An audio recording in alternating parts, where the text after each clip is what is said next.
ብጣዕሚ ሓደ ዝገረመንን ደሰንበረንን መጽናዕቲ ከካፍለኩም ፈቱ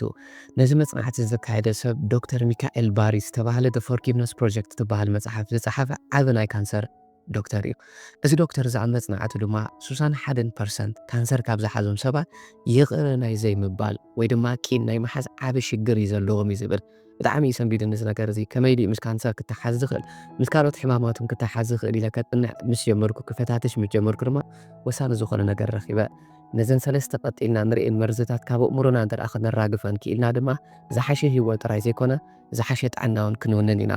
ስለዚ እምበኣር ናብ ዩቲብ ቁም ነገር ንምርኣይ ነብስኹም ንምሽሓዝ ትመፁ እንተ ደኣ ሃሊኹም ኣብ ልክዕ ቦታ ኢኹም ዘለኹም ሳብስክራይብ ብምግባር ቤተሰብ ኩኑ። ናብታ ቪድዮ ከብለኩም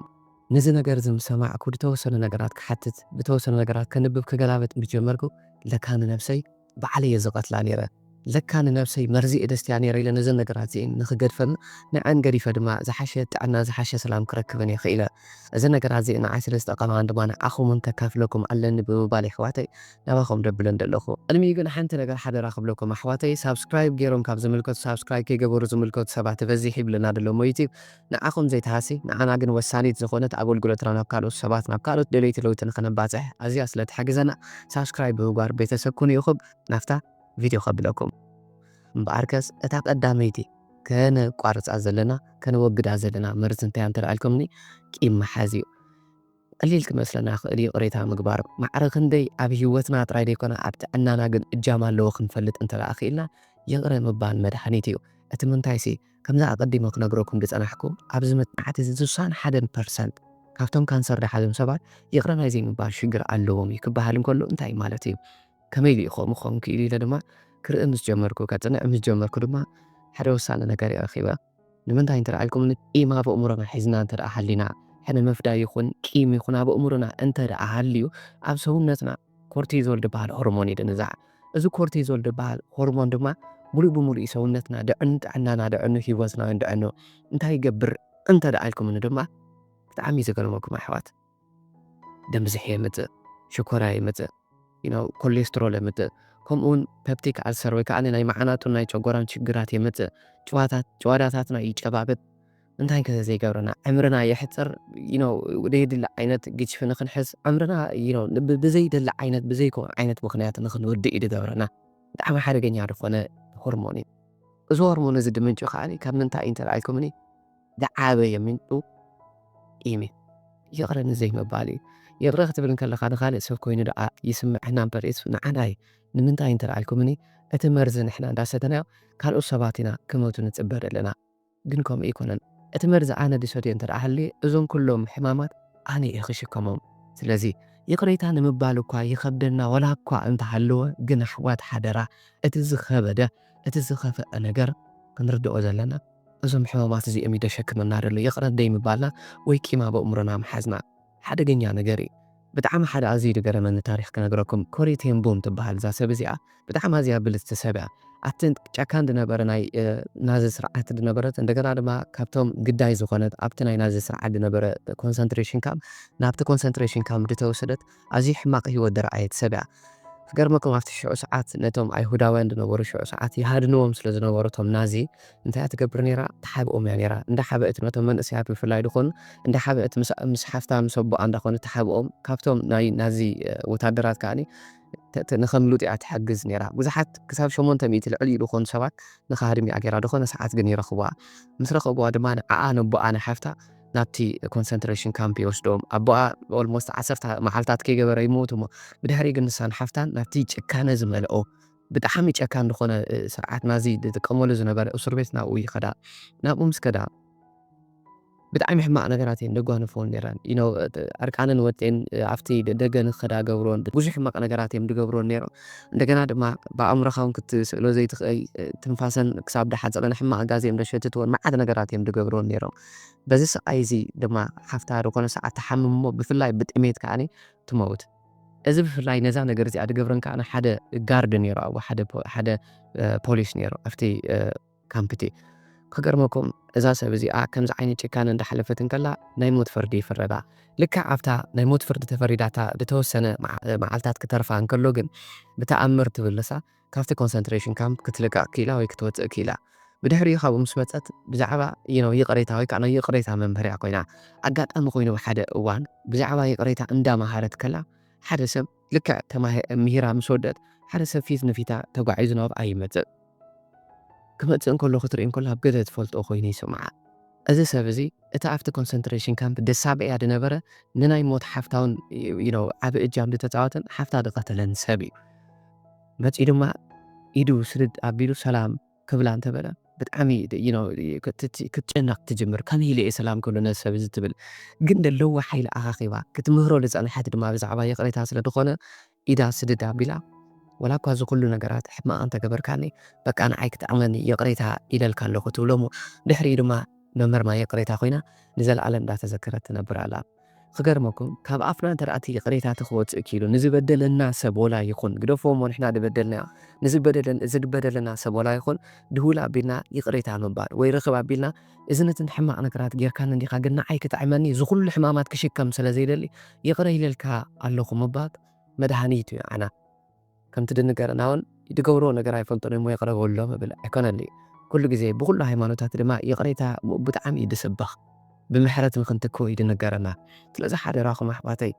نزانا أنا نتأمنا خنبل نزانا أنا نتأننا خنبل ولا قاسب يبدل لنا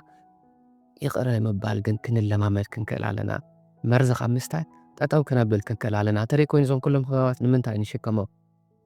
أتسابت تجبرنا نجار كأكل مليسنا خال إحنا نفسنا عسرت جزء كم زكون خونا ينورن زكون خبت أنا ينورن زسب زكون دابلنا نتيجة متى أبو أمرنا عند أتنا أنا عين سعادة قبلكم زدلي حدا راكم لازم جرز بمحرة غيره تأنا نار مليسنا بعلنا أنا أوج حدا راكم أحد زعنا جرزيار نزريا أتخيل أي تخنا وجد عزلنا نجر أنت أوجيني هذا ما تأنا ناخذ مثلا سلام كتهوت اللي هو تنادم الإيعة بمقنياتكم بزي مقنيات سبات كنت أقل بخلينا فبلا حدا كيزي كابزيرو تبقيش كاب سبات تتقلي إخا تايقات إيمن مسيلكم حدا كيزي أب سمينار كلنا أب تمرتين دا مهاركم كلكم سبات عبيتهم actually ناي بانك تاسي منيرم أقات أم دا مهاركم كلكم حدا خاب دخونا يقول له بقى الرأي وناي دخونا يتسلي دمسن إلي يدريني بقى أنا خاني نعقد في حبيتنا أختهم قال أتد نبورو دمهار بنبور سبات ناو أنت خرتي بمقوار كمهرو مجمرمو دحرا مود أتحس سبزي مجيب بتعمي يانجي إخاني اشتي خاقن أزي دست بالتمرتي إخا مهير كانا إلو كنقرأكم كاب دخل تحتنا كنقرأكم كاب دخل مسكانا كافت سبتري بتعمي أزي دست بالي كاتسولا لغريد نخيرو بدأي مخنيات قنا لتلع بيلي رحمة أجيروس لزرع أي نترأي كوي زمان أنت أخا نحنا بزي تيك توك بزي قدم ملتاك بزي يوتيوب شورت معات نقرات كان نريئنا أبو خطر إخا لخا معات نقرات حيزلكا معات إلي حيزلكا إلي متى كابزيرا تبقيسكا خاوينا سب سقطلو تخلوي كافت دولو نقرات خان سب زخ أسبب كابو نعود خامر أي موجادي لأمبر أنت رأت الإدبل أبو أمرنا حلي سواء تكون كال نقرات إنه سواء تكون بفلاي قالت كال نقراتهم كخون خالي حجر كخون خال منقصت كخون كال نقرات الإنتر أبو أمرنا حدير وحليو حرجني إخواتي لمن تاين ترى أشكمني بتعمي دقر مكان سألي كده جم ترى أجميرو توم ناس كار أب حنقول كارلو نيرس نيجاتيفيتي ويك أنا تاو نقر بتعمي أكتيفيتر يوم بخون نوع يوم أكتيف بخون سو ذا أنت هيجات كرونيك كخون كله تأنيحن كله تي التي كاجيرو تبقيس كاف الله دخون ويون ندار عقل بتكبراتهم كخون خيلي لقد ما بالك عزوم نقر عزيم مرحبا زد اللي لمن تاين ترى إلا خاون ترى يرحقنا لاي بلاد بريشر شجر ويكأنا لاي تقدم شجر كمون دم بزحي إنكريز الدخان بتعمي حفد بلناي لب هرمتنا حف نقبل تومناتنا بلاد فيزلز ويكأزمناتنا نايدب تراورنا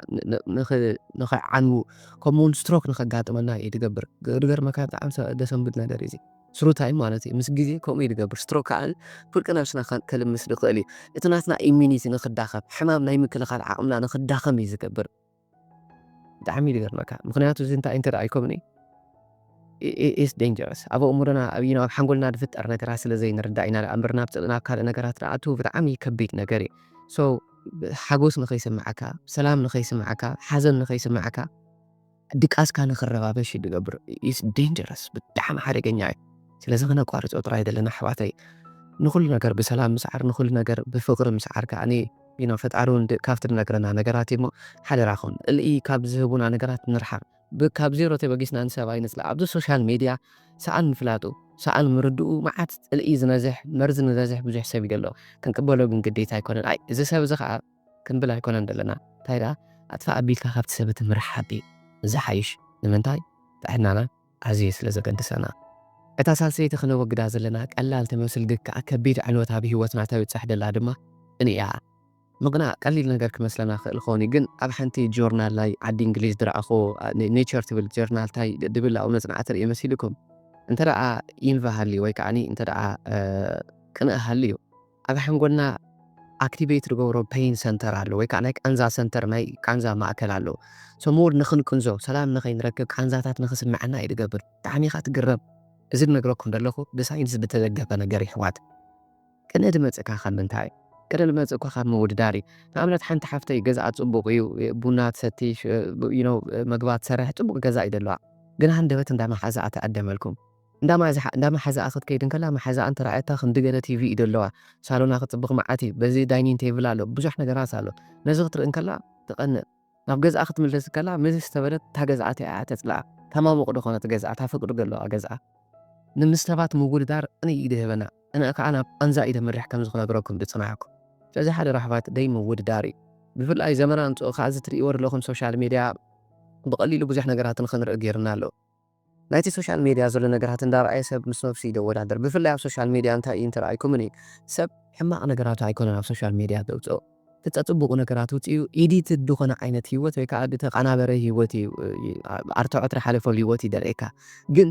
እቲ ኣብ ገዛኻ ዘሎ ሕማቕ ጎነታት እቲ ኣብ ገዛኻ ዘሎ ደካማ ጎነታትካ ምስ ሶሻል ሚድያ ትሪኦ ዘለኻ ሰብ ንስናቱ ፅቡቕ ጎነታት ኢኻ ተወዳድሮ እዚ ኸ ናብ ቅንእ ጥራይ እዩ ደብፅሐካ ቅንእ ከዓ ወላ ሓንቲ ፋይዳ የብሉን እንተፋይድኡ ቃንዛ እዩ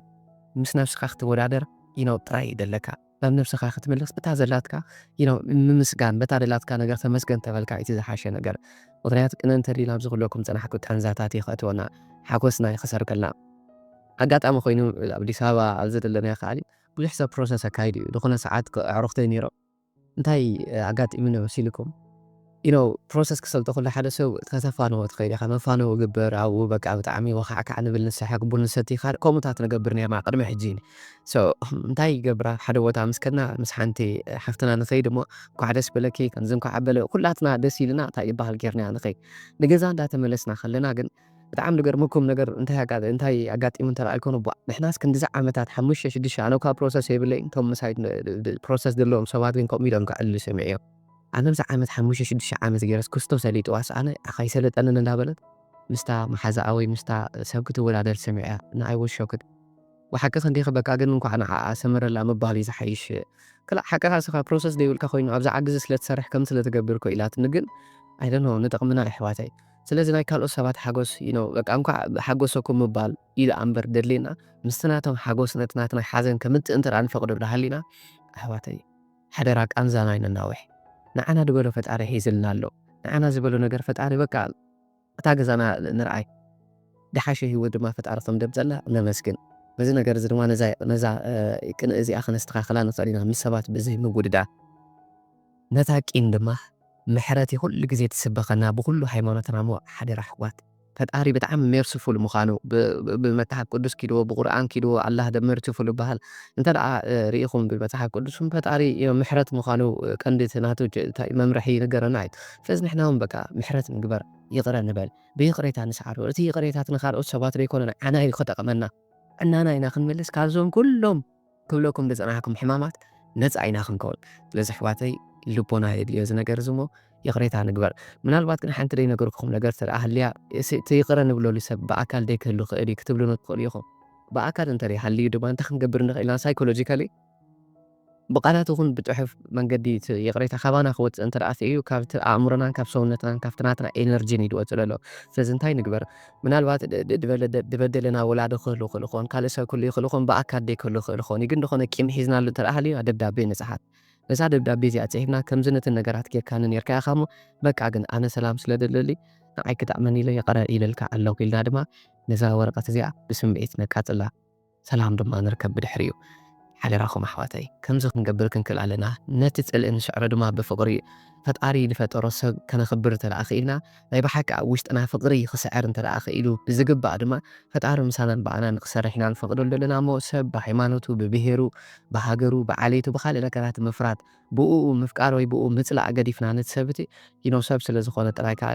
ካብ ፅልኢ ናብ ፍቕሪ ንሕና ክንምርሕ እንተደኣ ክኢልና ድማ ፍቕሪ ዘለዎ ህይወት ኢና ንነብር። ስለዚ ሓደራኹም ኣሕዋተይ ነዘን ሰለስተ ነገራት ነዘን መርዝታት እዚአን ብምውጋድ ዝሓሸን ዝበለፀን ህይወት ጥራይ ዘይኮነ ዝበለፀ ጥዕና ንኽንውንን ሓደራ ኣለኩም። እዛ ነገር እዚኣ ስራሕ ስለ ተድልያ ድማ ምልምማድ ኣድልዮ እሞ ሓደራ ኣሕዋት ኣብቲ ትገብርዎ ይቕሬታ ኣብቲ ትገብርዎ ፍቕሪ